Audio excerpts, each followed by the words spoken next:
And we're going to go off the top with this. This morning became official. The Academy Awards have announced their lineup for the 2019 honors, listing all the various different categories. Gotta say, not really any surprises. A couple of small surprises. But nothing like wait. Now, I will say this again.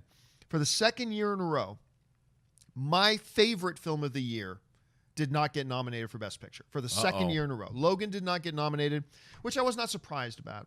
And A Quiet Place did not get nominated, which, again, I'm not surprised about. Like, I could see, starting about a month ago, you could see that that's the direction things were going, A Quiet Place, which I still believe was the best film of the year. Did not get nominated. And whatever, I knew that was coming, so no big, huge surprise. So no real major surprises, but a couple of little things, Rob. So we're gonna go through not every single one of the 21 categories. We're gonna go through a bunch of the categories here.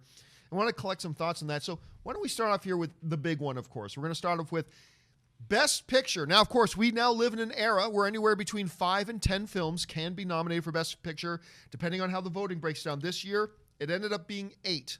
8 films nominated for Best Picture. And those 8 films are Black Panther, which I told you the other day, I said a 100% guarantee Black Panther's getting a Best Picture nomination. And you're right, nomination. it's the first time a comic book related film has been nominated. We're going to talk about that in a minute. BLACKkKLANSMAN, Bohemian Rhapsody, a little bit of a surprise to me. Bohemian Rhapsody got in there. The Favorite, Green Book, Roma, A Star is Born, and Vice. Now, not surprising, the 3 ones we said were going to be the lead horses going in here, Green Book, Roma, Star is Born, they get nominated. And look, I got to say, for the most part, look, no list is anybody ever going to 100% agree with. For the most part, I like this list, although I will say there are probably 3 films on here that I would go, maybe shouldn't be on. The first one for me, and I know this is going to be popular, is Vice. I thought Vice was good. I didn't think it was great. You know what I mean? I have to agree with you. I was obsessed. I still am obsessed with The Big Short. Oh, yeah. I think I've watched The Big Short like 25 times. My girlfriend always, she'll wake up sometimes at 3 in the morning. I'm watching The Big Short again. She's like, what is it with you in that film? And I thought Vice was a little sophomoric, frankly. I thought some of the things they did were really sort of brought down the level of the film, and I was disappointed by it. You know what I felt walking out of it? I think for a movie with such volatile subject matter, played it really safe. I felt like the performances in it, forget about it. The performances were remarkable, but I thought it played a little bit safe, and I thought it was good, but I didn't think it deserved a Best Picture nomination. I'm not going to complain too bad that it's on there, but whatever. Then there are a couple of films that I think are great, but not quite on there. The first one is Bohemian Rhapsody. And by the way, just in case any of you don't realize how much I love this movie, this is what I tweeted the moment I walked out. Because remember, it wasn't getting a lot of critical love at first. And I came out of Bohemian Rhapsody and I wrote, I don't know what everybody else is talking about or watched, but I thought Bohemian Rhapsody was fantastic. I loved watching Bohemian Rhapsody. I thought that was such an engaging, fun movie to see. I had a really good time with it. I know you appreciated the movie as well. Look, I walked out of that movie walking on airs. It inspired me. It elicited a tremendous emotional response in me. And I was surprised by how uplifting the film actually turned out to be. And the audience I saw it with felt the same way. And that's rare. Yeah, it is rare to be able to do that. So I loved it, but even though I loved a number of films this year, I don't know. I would not have put it on the Best Picture nominee list. The other one is Black Panther.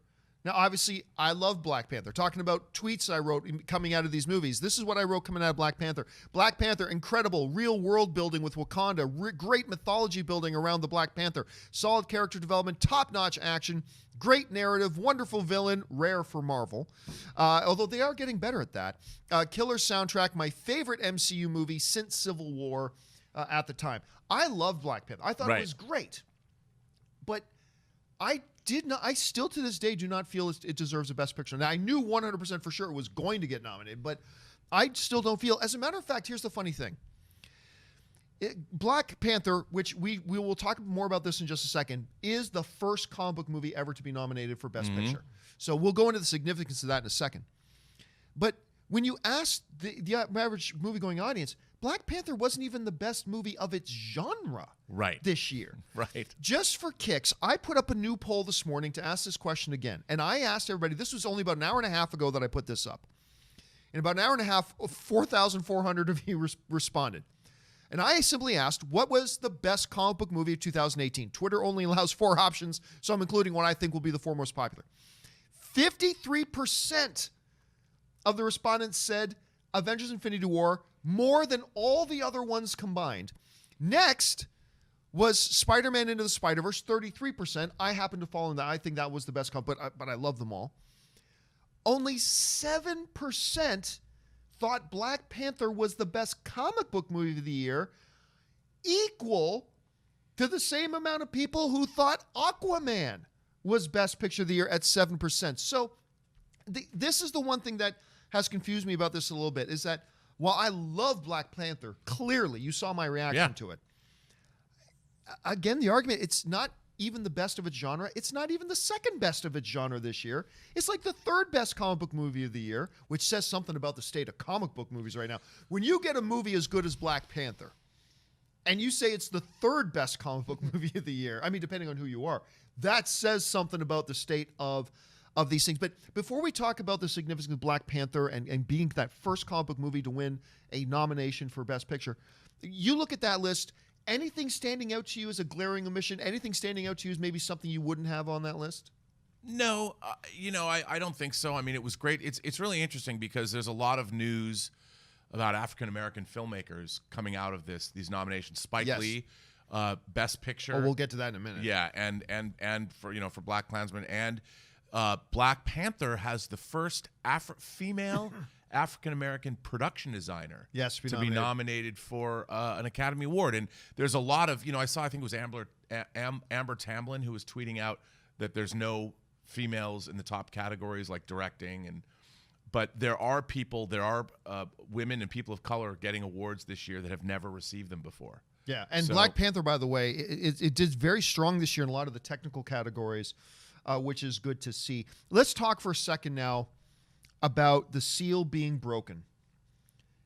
A comic book movie, ladies and gentlemen, whether it's the right one or not the right one. I was thinking I had too many beers. A comic book movie has been nominated for Best Picture at the Academy Awards. Some people will make an argument that maybe The Dark Knight should have been the first one. Right.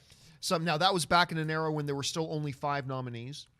I will argue till I'm blue in the face that Logan should have been nominated. It was the best movie of 2017. Should have been, but anyway, it wasn't even nominated. But it's fine, whatever, it wasn't.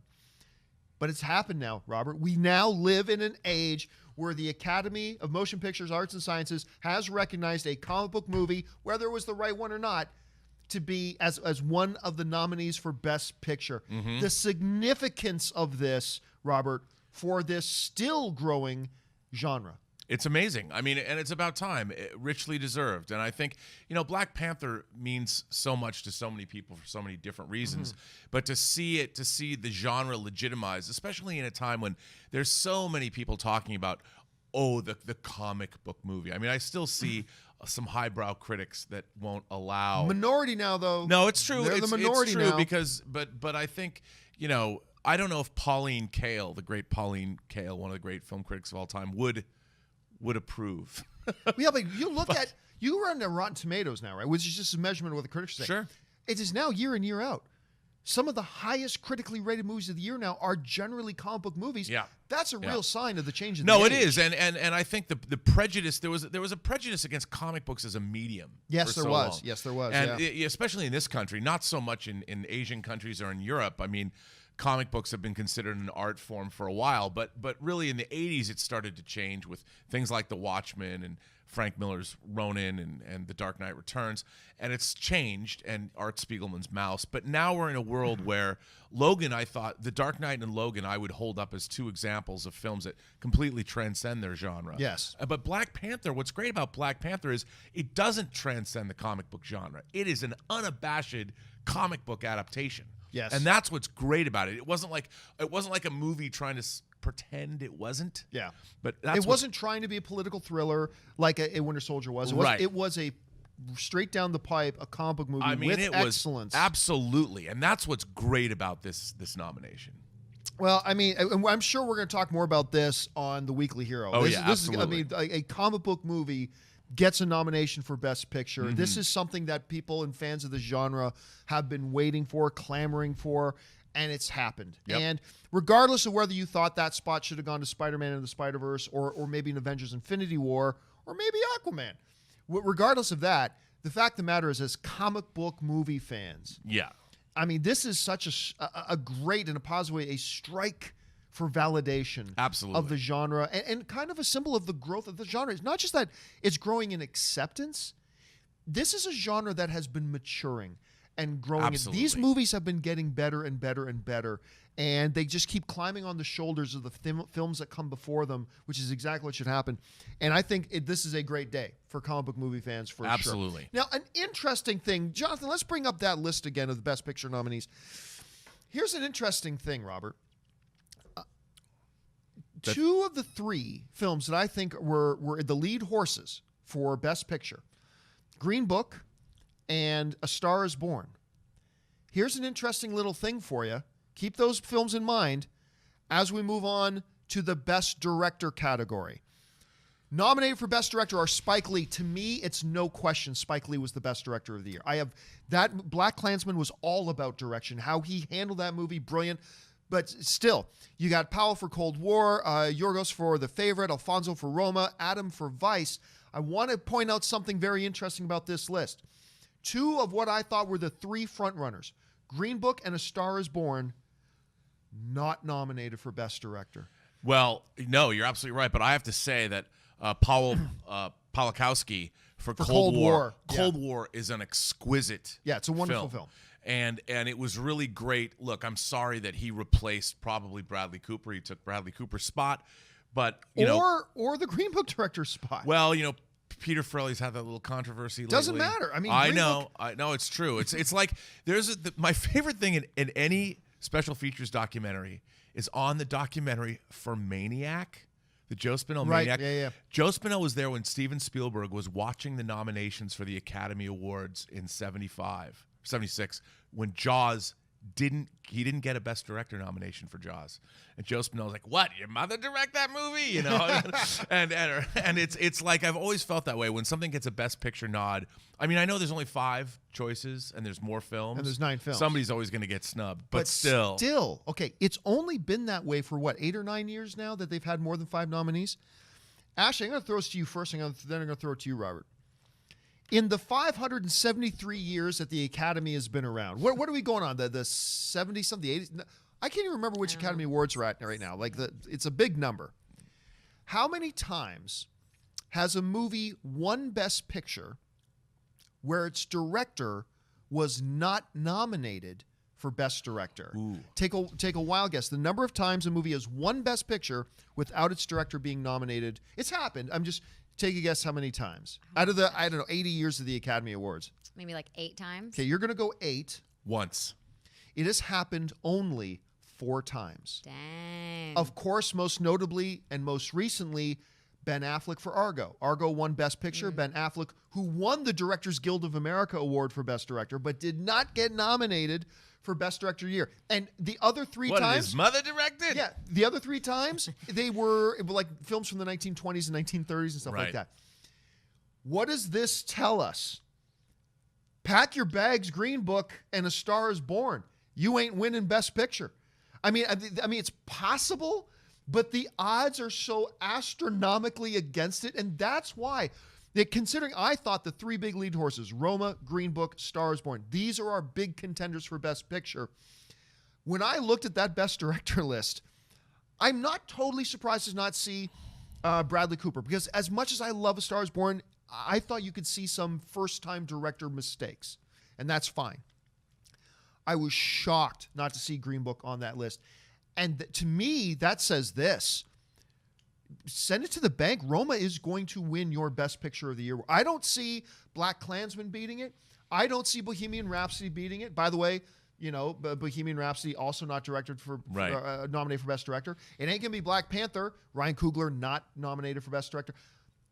What does that leave you with? It's Roma. To me, going into I have never felt, Now watch, it's not going to win. But I have never felt has been a more 100% lock, take it to the bank, best picture winner ever in history than now Roma. Because the two movies that I thought would maybe beat it didn't get nominated for Best Director, and that's something that's only happened 4 times in history. I cannot see anything beating Roma at this point. I would agree with you. I think Roma's pretty much a lock. However, Spike Lee has never received from the Academy, I think, the love he deserves as a filmmaker. He has constantly, over the past 3 decades and more, look, Do the Right Thing to me is one of the great American movies of the last 40 years. And I love Jungle Fever. Jungle Fever's great. I like Mo Better Blues. Yeah. And there's he has captured sort of a cultural zeitgeist, and yet he's been combative. I mean, I think people. Oh, sure.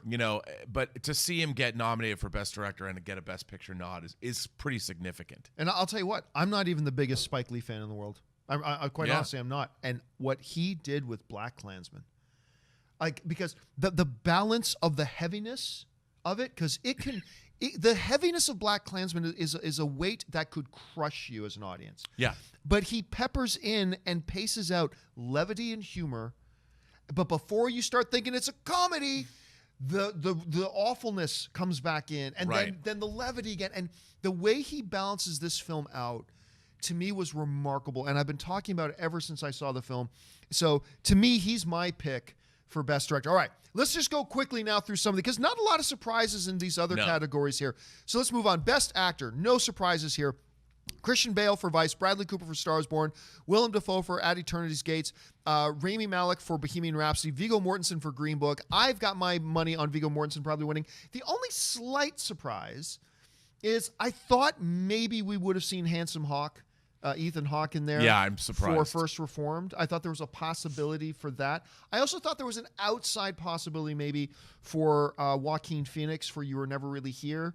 But in large, this is a great list. Which one do you think will win? You know what? I got to say, I think Christian Bale's got a lock on this one. Really? I do. I think Christian Bale's probably going to take it.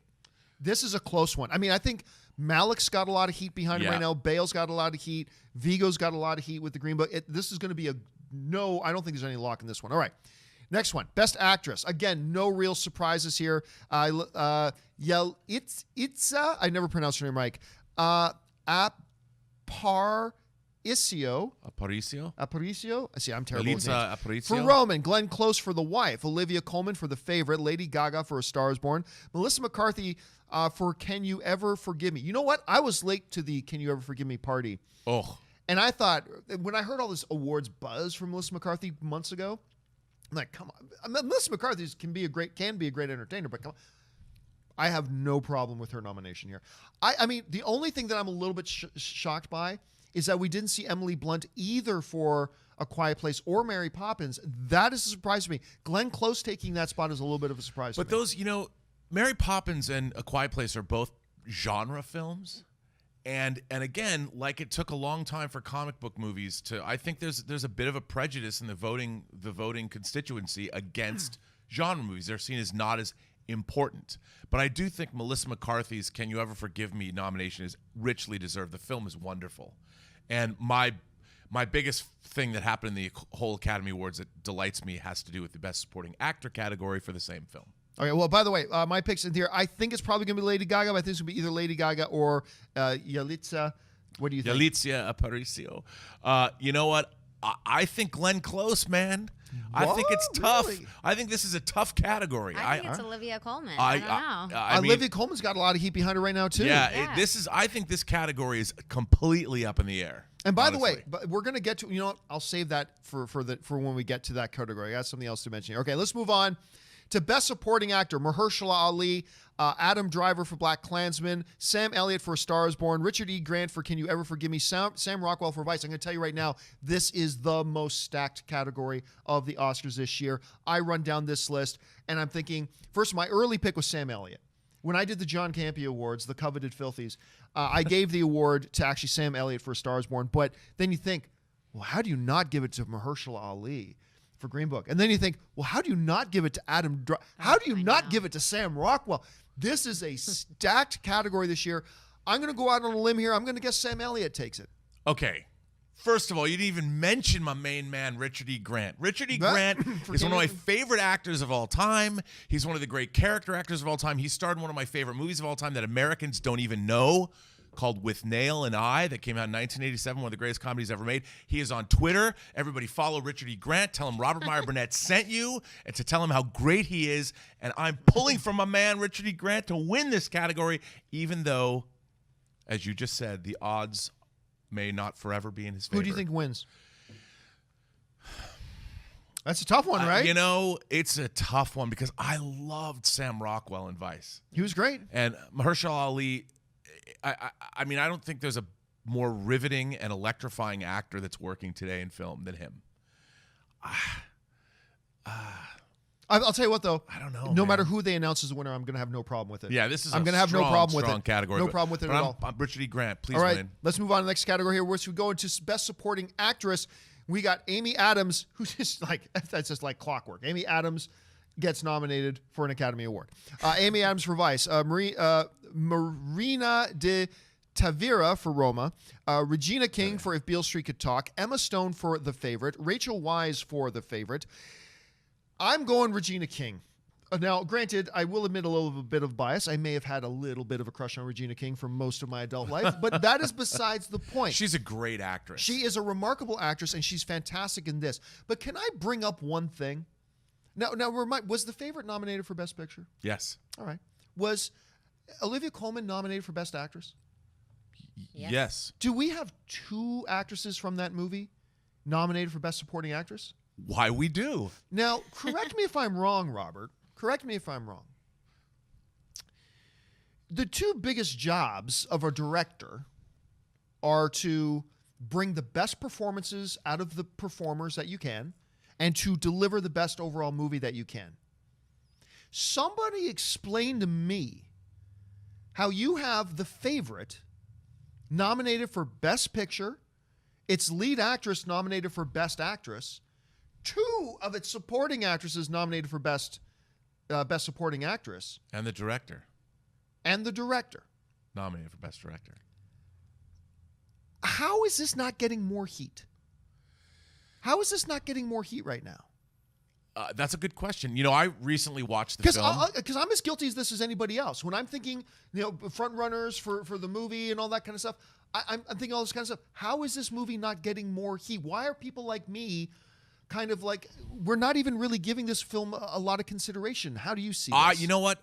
I think it's subject matter. There's a lot going on in the world of British high court intrigue in terms of you've got everything from The Crown, right? You know, Downton Abbey really isn't about the kings or queens, but it's I think this genre, whatever you want to call it, aristocratic British dramas, comedies, social, there's a lot of it going on. So I think a lot of people might have missed out on The Favorite thinking, oh, I'll get around to it. It wasn't something because it's a subject matter that is being well traveled throughout pop culture.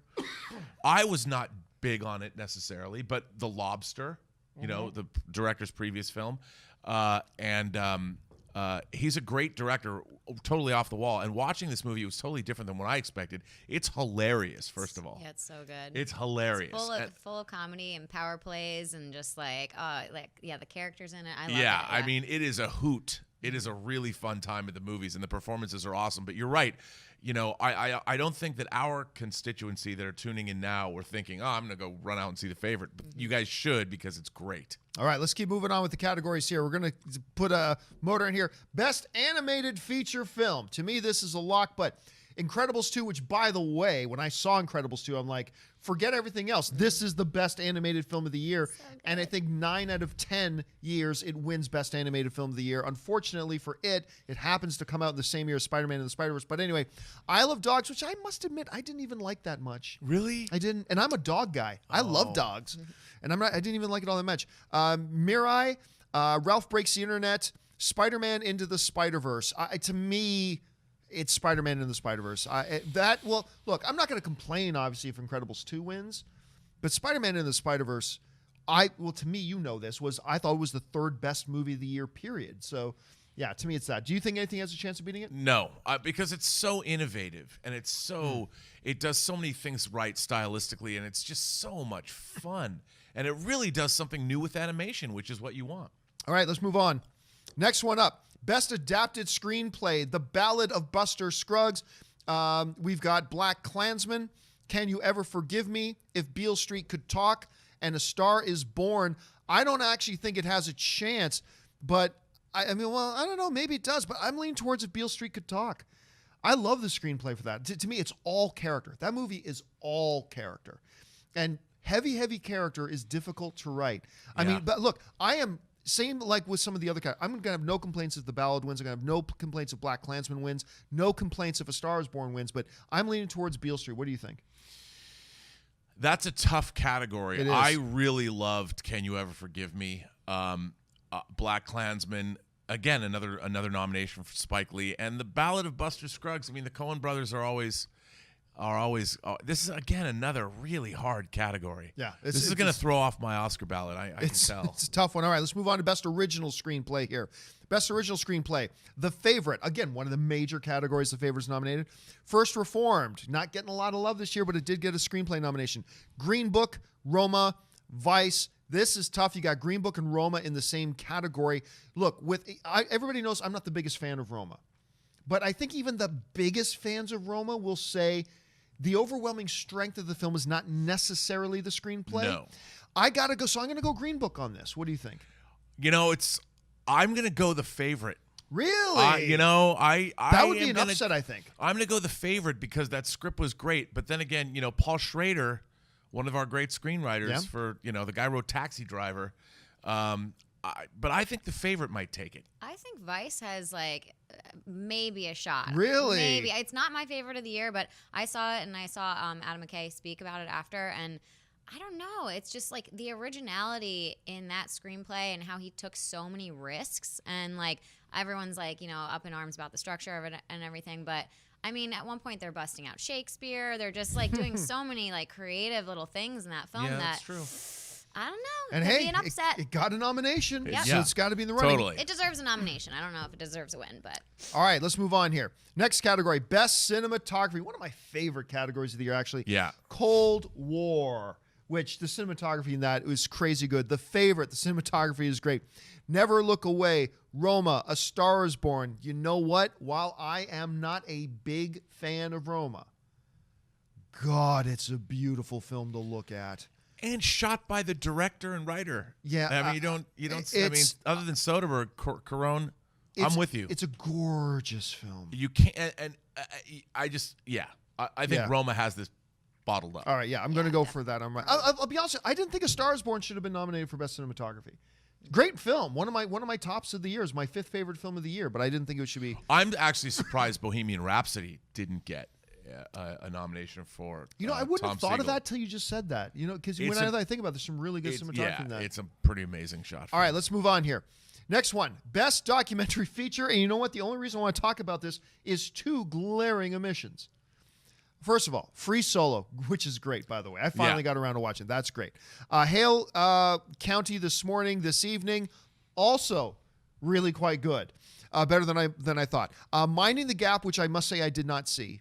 Our Fathers and Sons, which is quite good. RBG, which is a real hot one right now, which is also very good. This is my only look. I'm not going to complain that A Quiet Place didn't get a Best Picture nomination. But I saw the writing on the wall. How the fuck does Won't You Be My Neighbor not get, which is one of the most moving, powerful, insanely core of your humanity disrupting documentaries I have ever seen in my life. How does this not get how does it not win Best Documentary, let alone how does it not get nominated? Again, you've got the Academy members and the people that are voting in this category are aging. They're older. They all know Mr. Rogers. I don't think they do. What are you talking about? Of course they know Mr. Rogers. If you didn't grow up watching Mr. Rogers and understand who the Land of Make-Believe then your is, kids did. And I'm telling you, these guys know. Roger's been around since the 60s. The best documentary category is always something that has to be issue-oriented. It has to be something that's serious. And I think, again, there is a prejudice against feel-good documentaries that'll do exactly what you say, because everyone thinks the best documentary should be some kind of exposure of some injustice or some issue that needs to be attacked. And to have a documentary that's really about the greatness of and the uplifting power of a man like Fred Rogers is probably something they said, nope. But you know, it wasn't. That's not even what it was to me. It wasn't just about the uplifting power of Fred Rogers. To me, it was about exposing us to the true human capacity for goodness. I know, but that's not hip. That's not cool. Nobody wants to hear that. Because I remember I came out of that movie, and actually, I don't know if you had a chance to see Won't You Be My Neighbor, but I did. I loved it. I cried. Oh my God. It was, of course. I was like gushing. It was amazing. But it's about nice people. Because I walked out of that, like I said coming out of the movie, I got on my Twitter account and I said, there are some movies that you come out of that make you want to be a better person. No, I said, there are some movies that make you come out and change the way you see the world.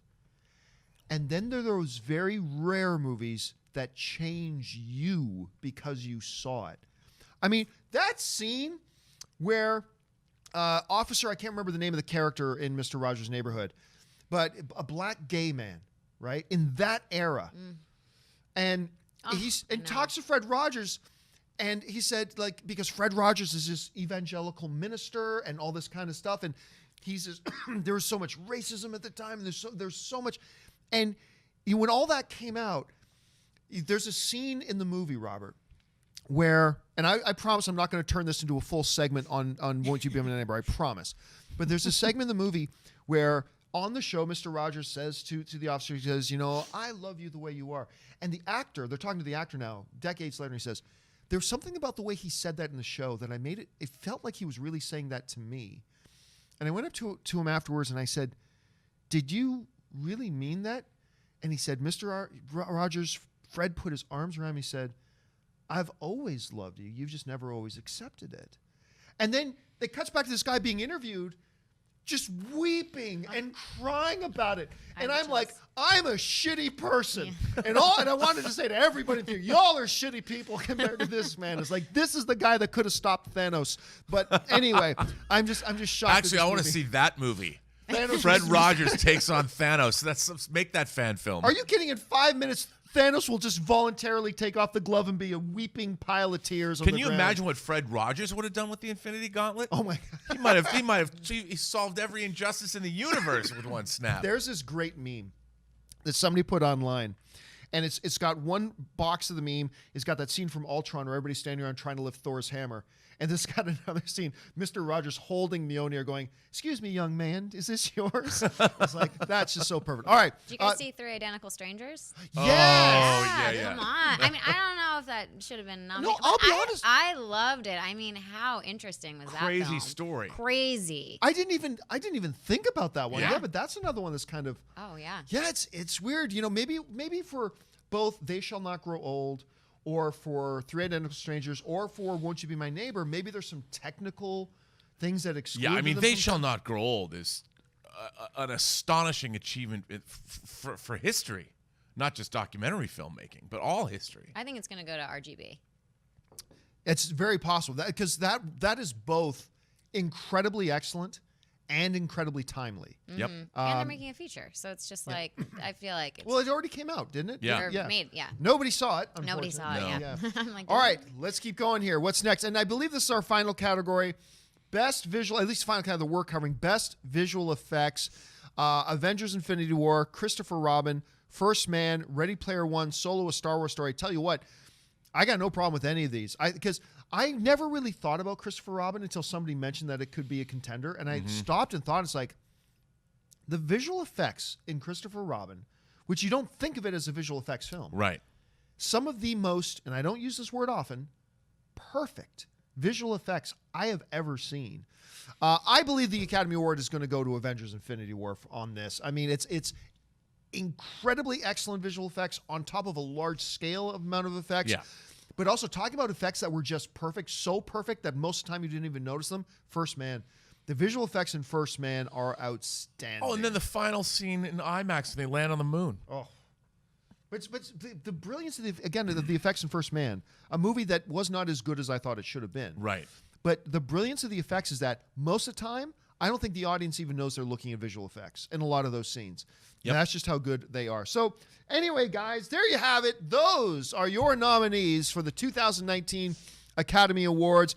Of course, we're going to live stream us watching the Academy Awards when that comes out. Make sure you guys, we did that last year. It was a lot of fun. Make sure you guys join us for that as well.